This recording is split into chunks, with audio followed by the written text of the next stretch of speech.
Hey everyone, it's Jenna Melanson from Canadian Beats Media. I'm joined today by Stratford, Ontario-based country singer-songwriter James Downham for our latest Zoomies segment. Welcome, James. Thanks for having me. I appreciate it. My pleasure. So first off, care to introduce yourself a bit more in depth for our listeners? Sure, I am a singer and songwriter, putting out country music, and I'm in Stratford, Ontario, which is the home of Justin Bieber. Although he doesn't live here now or anymore, but you might still see him around town. I just put out an album in April, and I've got a single out of radio right now called Wine and Whiskey. Okay. So tell us a bit about your new album.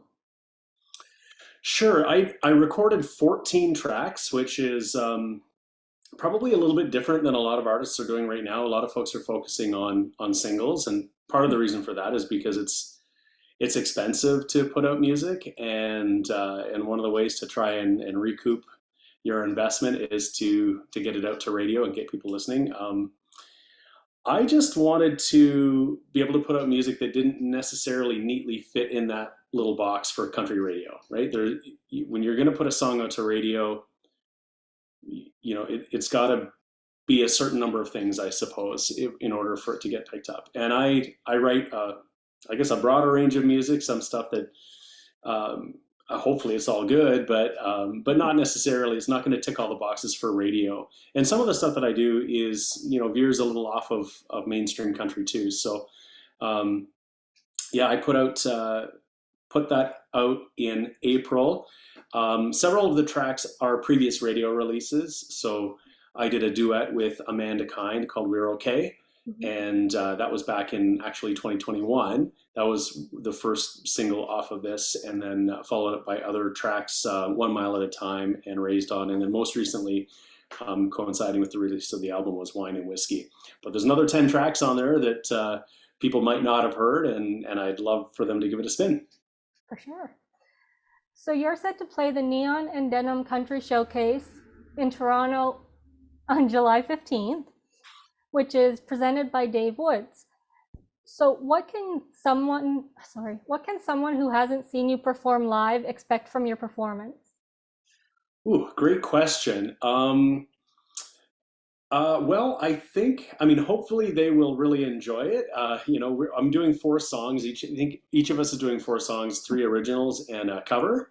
And then there might be a little something special at the end of the show too. I don't want to give too much away, but um, yeah, I've always been a singer, and I particularly like songs that are vocally challenging and the nice, powerful notes and that sort of thing. Mhm. So I'll be singing Wine and Whiskey at the show, and that has some of those moments that I enjoy singing, and hopefully people enjoy listening to.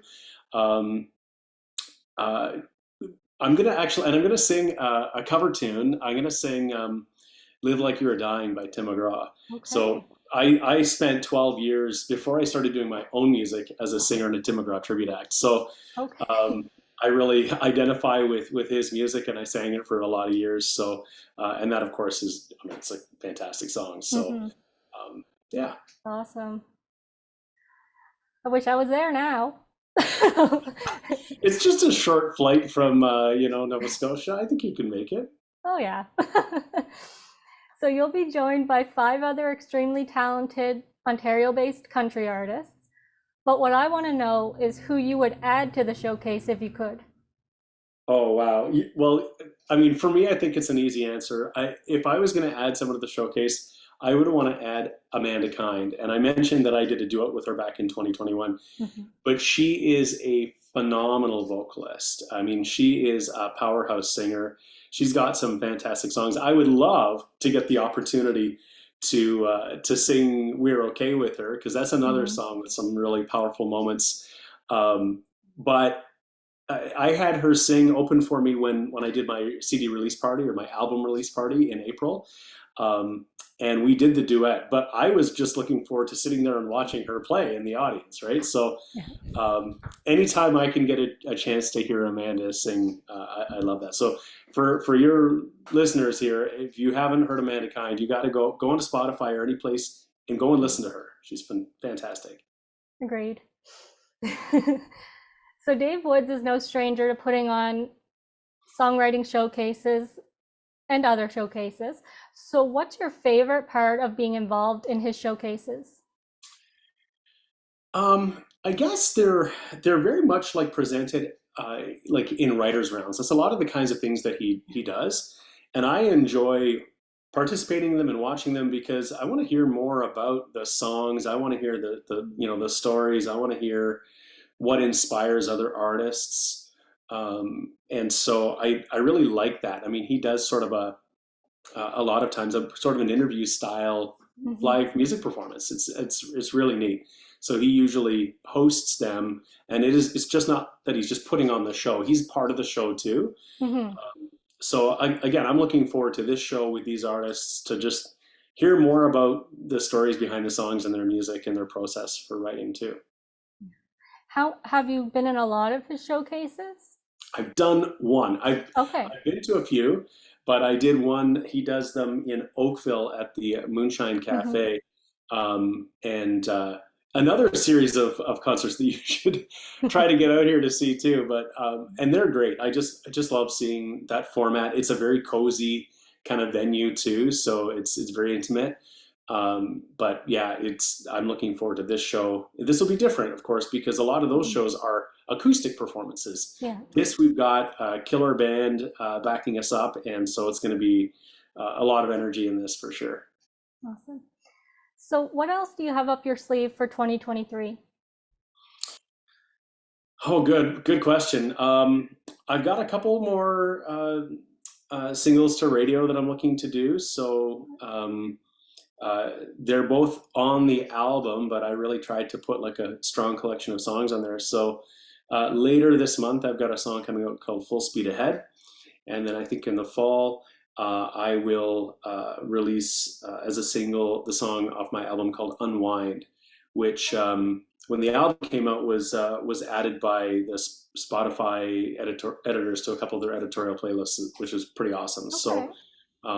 So yeah, that and really just I think trying to get a band together to do more full band live Hmm. performances.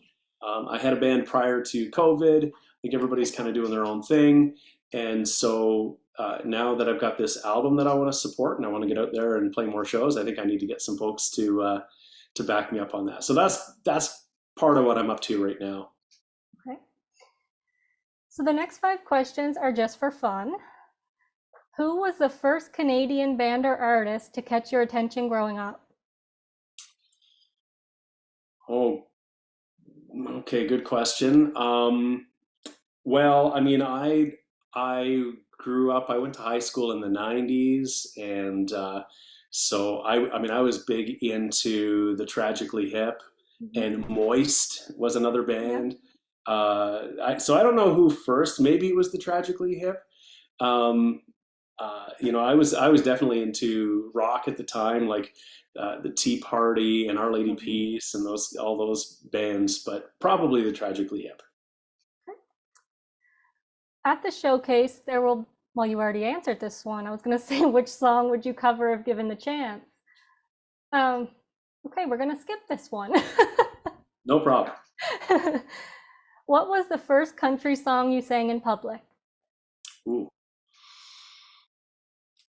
Um, okay, this is going to go back a lot of years. It was probably like a karaoke, and Mhm. it was very definitely Boot Scootin' Boogie, Brooks and Dunn, for sure.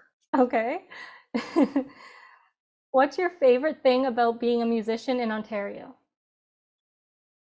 I think I just think that being in a province that has a lot of talent, and I mean I know every province does, but Ontario just being as big as it is population wise, there are just so many people in the area. So there are lots of opportunities to collaborate with other artists, to see other artists, to write with other writers and artists.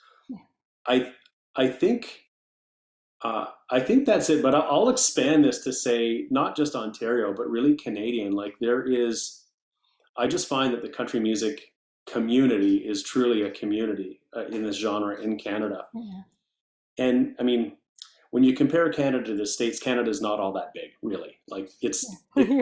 geographically, it's large, but it's still a fairly tight knit community. And so what I really like is if I go out to like the CCMAs or the CMA Ontarios, it doesn't take long to, like, I was a newcomer on the scene going back a few years ago. It doesn't take long to get to know people and make some friends and connections, um, and I just find that everybody's really supportive.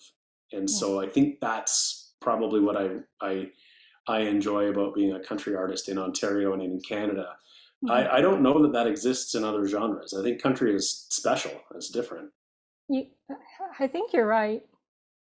I think it's true, yeah. If you could work with any fellow Canadian country artist who you haven't worked with yet, who would you choose? Oh goodness. Um, uh, Maybe Tim Hicks. I'll say Tim Hicks. Oh, yeah, for Uh, sure.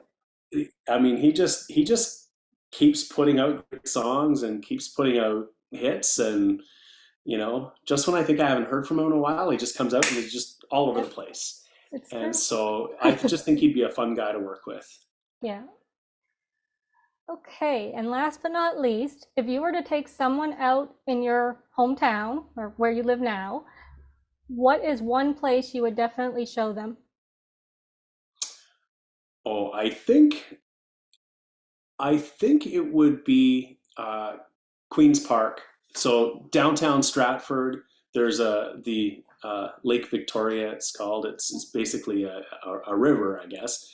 But that's where you can see the swans, and there are pedal boats, and Stratford is kind of known for the swans. The Tom Patterson Theater is right on the water there.